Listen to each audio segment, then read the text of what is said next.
ये उस वक्त की बात है जब मशरिक़ वस्ता के हर शहर और इलाकों में एक खूबसूरत और हसीन शहजादी के चर्चे आम थे। लोग हर बात में उसकी हुस्न की मिसाल दिया करते और हर शख्स की ये ख्वाहिश थी कि मौत से कबल एक मर्तबा उस हसीना की एक झलक देखने को मिल जाए। न सिर्फ अवाम बल्कि बादशाह और उमरा भी उस औरत के दीदार की ख्वाहिश रखते थे। ये मशहूर हसीना ईजा नामी मुल्क की शहजादी इजाबेल थी। ये वो दौर था जब हजरत सुलेमान अलैहिस्सलाम की वफात हुए कई साल गुजर चुके थे और बनी इसराइल की अजीम सल्तनत दो हिस्सों में बढ़ गई थी। शुमाली इलाके में इसराइल और जुनूब में यहूदिया नाम की दो रियासतें बन गई थी। उस जमाने में इसराइल पर अखईउब नामी बादशाह की हुकूमत थी, जो इसराइल सल्तनत का 7वां बादशाह था। अखईउब 918 कबल मसीह में तख्ते नशी हुआ। अखईउब भी शहजादी इजाबेल का फरिश्ता था, लिहाजा उसने इजाबेल से शादी कर ली। इजाबेल एक खूबसूरत और मगरूर औरत होने के साथ मुशरिक भी थी। वो फनीकी बादशाह की बेटी थी और फनीकियों के देवता बाल की पूजा करती थी, जबकि बनी इसराइल और बादशाह अखईउब तौहीद परस्त थे और हजरत मूसा अलैहिस्सलाम की शरीयत पर अमल पैरा थे। लेकिन अखईउब अपनी बीवी इजाबेल की बातों में आ गया और उसने बाल की इबादत शुरू कर दी। इजाबेल एक चालाक और शातिर औरत थी। उसने अखईउब को इस बात पर राजी कर लिया कि बाल देवता के लिए एक मंदिर और बुत की तामीर करवाए, ताकि बनी इसराइल में बाल देवता की परस्तिश की इशाअत हो और लोग इस मुशरिकाना दीन पर आ जाएं। लिहाजा बादशाह ने इजराइल के दारुल हुकूमत सामरिया में बाल देवता का एक अजीम मंदिर तामीर करवाया और बाल की एक अजीम बुत भी बनवाई। ये बुत सोने का था और इसका कद 20 गज था। इसके 4 मुंह थे और 400 अफराद उसकी खिदमत में मामूर किए गए थे। इस मंदिर के गिर्द मेले लगने लगे। बनी इसराइल इस बुत के पास आकर मन्नतें मांगते, सोने चांदी के नजराने चढ़ाते और उसकी परस्तिश करते थे। बाल देवता की वजह से इस शहर का नाम बालवक पड़ गया। लेकिन अब भी बनी इसराइल में कुछ लोग ऐसे थे जो मूसा अलैहिस्सलाम के दीन पर कायम थे और इस बातिल देवता की परस्तिश को नापसंद करते थे। वो अल्लाह से दुआ किया करते कि बनी इसराइल राह हिदायत पर आ जाए। लिहाजा अल्लाह रब्बुल इज्जत ने इस कौम की हिदायत और रहनुमाई के लिए हजरत इलियास अलैहिस्सलाम को वहां माबूस किया। आप हजरत हारून अलैहिस्सलाम की औलाद में से थे। बाइबल में हजरत इलियास का जिक्र इलिया के नाम से आया है।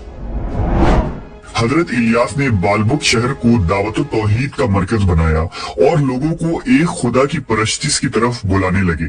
आप बनी इसराइल से कहा करते थे कि तुम लोग वाहिद और यकता अल्लाह को छोड़कर बाल को पुकारते हो, हालांकि ये न तुम्हारी हाजत रवाई कर सकता है और न ही तुम्हें कोई फायदा दे सकता है। उस अल्लाह की तरफ लौट आओ जो न सिर्फ तुम्हारे और तुम्हारे बाप दादाओं का रब है, बल्कि आसमानों और जमीन और इनके दरमियान जो कुछ भी है उनका खालिक मालिक है।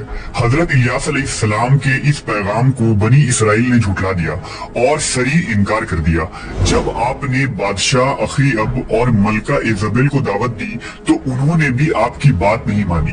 मलका इजाबेल निहायत ही सफाक औरत थी।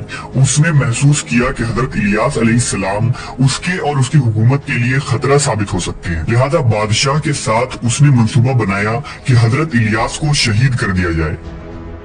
लिहाजा अल्लाह के हुक्म से हजरत इलियास अलैहिस्सलाम ने बालबुक शहर को छोड़ दिया और किसी पहाड़ के गार में चले गए और वहीं रहने लगे।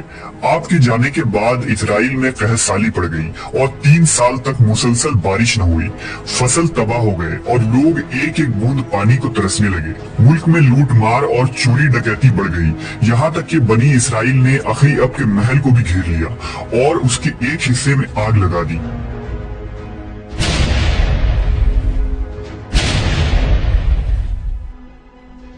आखिरकार अखईउब ने हुक्म दिया कि हजरत इलियास अलैहिस्सलाम को तलाश किया जाए। सिपाहियों ने आपको खोजा और बादशाह की दरखास्त पर आप दोबारा बालबुक तशरीफ लाए। लेकिन बाल के पुजारियों और मलका इजाबेल बादशाह के इस अमल से बहुत गुस्सा हुई और इलियास अलैहिस्सलाम का दोबारा वापस आना उसे नागवार गुजरा।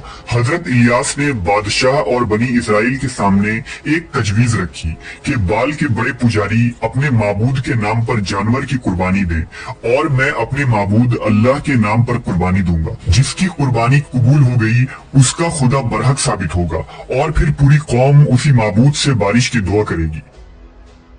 उस दौर में कुर्बानी का ये दस्तूर था कि कुर्बानी के बाद जानवरों को खुले मैदान या पहाड़ की चोटी पर रख दिया जाता और आसमान से एक आग आकर उसे जला देती, जो इस बात का सबूत होता कि ये कुर्बानी कबूल हो गई। लिहाजा अगली सुबह कोहे करमल के ऊंची चोटी पर एक तरफ हजरत इलियास अलैहिस्सलाम खड़े थे और दूसरी तरफ बाल के पुजारी मौजूद थे। दोनों फरीक ने कुर्बानी की और जानवरों को ऊंची जगह पर रख दिया।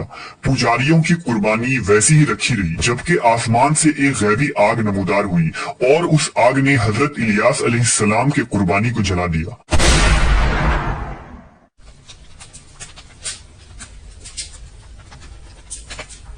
ये देखकर बनी इसराइल में शोर मच गया, बादशाह पर लर्जा तारी हो गया और हक वाजे हो गया कि इलियास अलैहिस्सलाम का खुदा उनके साथ है और वही खालिक हकीकी है।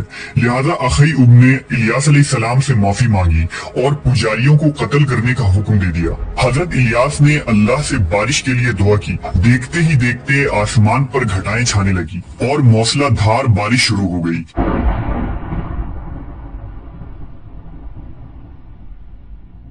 बनी इसराइल दोबारा ईमान ले आए और शिर्क से तौबा कर लिया।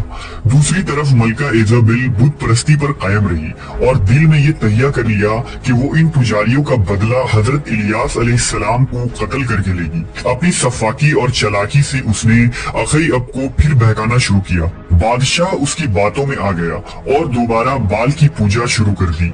बनी इसराइल जब बारिश से सैराब हो गए और उनमें खुशहाली लौट आई तो वो भी हजरत इलियास अलैहिस्सलाम के दीन से फिर गए और दोबारा फस्क फजूर और शिर्क में मुब्तला हो गए। मलका इजाबेल हजरत इलियास अलैहिस्सलाम की जान की दुश्मन बन गई। मजबूरन आपने बालबक को खैराबाद कहा और कोहे सीना पर चले गए। बनी इसराइल खुली निशानी देखने के बावजूद अल्लाह के मुनकिर हो गए। उनमें शराब नोशी, जिना, शिर्क आम हो गया और बालबुक फिर से उन बुरे कामों का मरकज बन गया। लिहाजा इलियास अलैहिस्सलाम ने अल्लाह से दुआ की कि या तो ये कौम राह रास्त पर आ जाए या उन पर अजाब इलाही नाजिल हो जाए। अल्लाह की तरफ से बनी इसराइल के लिए अजाब का फैसला हो चुका था और अब कहर इलाही का आना करीब था। इसराइल और यहूदिया के सरहदों पर वहशी कबाइल आबाद थे जो लूट मार किया करते थे, लेकिन अब उनकी आबादी भी बढ़ चुकी थी और वो काफी ताकतवर भी हो गए थे।